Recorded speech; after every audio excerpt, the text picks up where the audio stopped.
اللهم صل وسلم وبارك على سيدنا محمد وعلى آل سيدنا محمد. السلام عليكم ورحمة الله وبركاته. ازيكم حبايبي؟ عاملين ايه؟ يا رب تكونوا بصحة وبسلامة. جايلكم النهاردة في فيديو جديد بجد تحفة وجميل، يستاهل منكم شير للفيديو وتشجيع منكم حبايب قلبي. بجد حلو قوي، وطريقة الفراخ الجميلة بشوي وطريقة جميلة وحشو جميل، بجد تحفة هتعجبكم. تستاهل بقى منكم حبايب قلبي بجد تشجيعة. بصوا كده الجمال، انا حاشيه الفرخه من جوه حبايب قلبي بصل بالتوابل بتاعتها، بجد تحفه، طريقه جميله جدا هتعجبكم. لو عجبكم حبايب قلبي ما تنسونيش اللايك اللي بيرفع الفيديو. بصوا كده الجمال والحلاوه، بجد تحفه جميل جدا. يلا بقى كده نسمي بالرحمن ونقول بسم الله الرحمن الرحيم، ونخش على الوصفة الجميلة والصينية اللي اتعملت معانا في ال10 دقايق، بجد ما خدتش مننا وقت خالص، جميلة جدا وتنفعنا في العزومات يا حبايب قلبي، بجد حلوة قوي، مش هتاخد مننا اي وقت خالص، وكون مجهزينها معانا. يلا كده نسمي بالرحمن ونقول بسم الله الرحمن الرحيم. بسم الله الرحمن الرحيم. يلا نخش على الوصفة بتاعتنا. معايا قدام حضراتكم كده فرخة متوسطة الحجم، معايا الخضار بصل جزر بطاطس فلفل مقطعاه، معايا الطماطم مهروسة، معايا ملح عليها. انا قطع كده الفرخة من سلسلة الظهر زي ما انتم شايفين كده حبايب قلبي.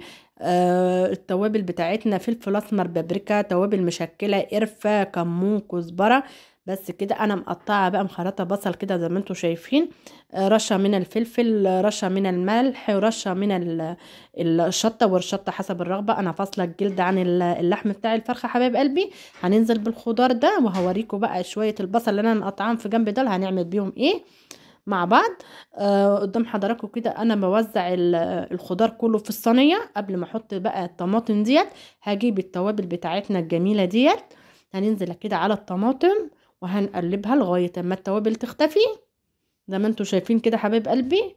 طبعا ما التوابل تختفي حبايب قلبي هنزل بقطعه من الزبده الفلاحي او السمنه البلدي، وشويه زيت، وهنظبط الملح مع بعض زي ما انتم شايفين. جميل جدا بجد، الزبدة البلدي بتودي لنا الصينية في مكان تاني خالص. طبعا كل اللي جربها هيقولك طبعا على الطريقة بتاعتها جميلة جدا، والطعم بيبقى حكاية. هسيب بقى شوية من المحلول او الصلصة ديت، هندهن بقى الفرخة وهوريكم كده، وهنمشي واحدة واحدة. هقلب بقى الصينية مع بعض او الخضار كله كده بقى مع بعضه. هنركن بقى الصينيه ديت، هجيب بقى الفرخه هحشيها كده. انا كنت فاصله يا حبايب قلبي الجلد عن اللحمه عشان خاطر احشي بقى البصل اللي انا قلت لكم عليه ده، هنحشي بيه الفرخه من جوه، هيدينا طعم الشوي بجد تحفه، وبيخلينا طريقه الفراخ في طريقه بطعم جميل جدا، وطريقتها جميله جدا، بيخلينا بقى الفرخه بقى في مكان تاني خالص جميل جدا.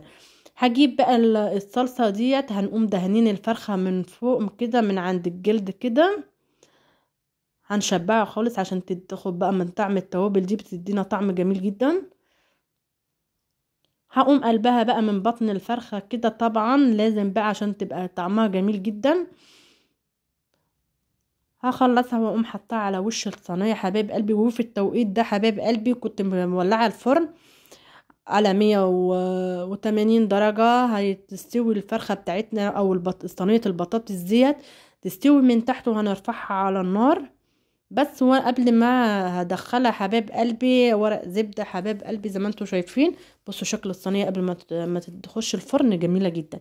ورق زبدة بقى وورق ألمونيوم هغطيها تاخد تستوي بقى وتاخد لون من فوق من الشواية. بصوا كده الجمال والحلاوة، الله على الجمال، بسم الله ما شاء الله بجد. صينية مشرفة، صينية بجد جميلة، هي بتتكلم عن نفسها حباب قلبي، مش محتاجة أي كلام. بجد الوصفة بجد جميلة جدا، هتعجبكم طريقتي الجميلة السهلة البسيطة، تحفة جميلة جدا.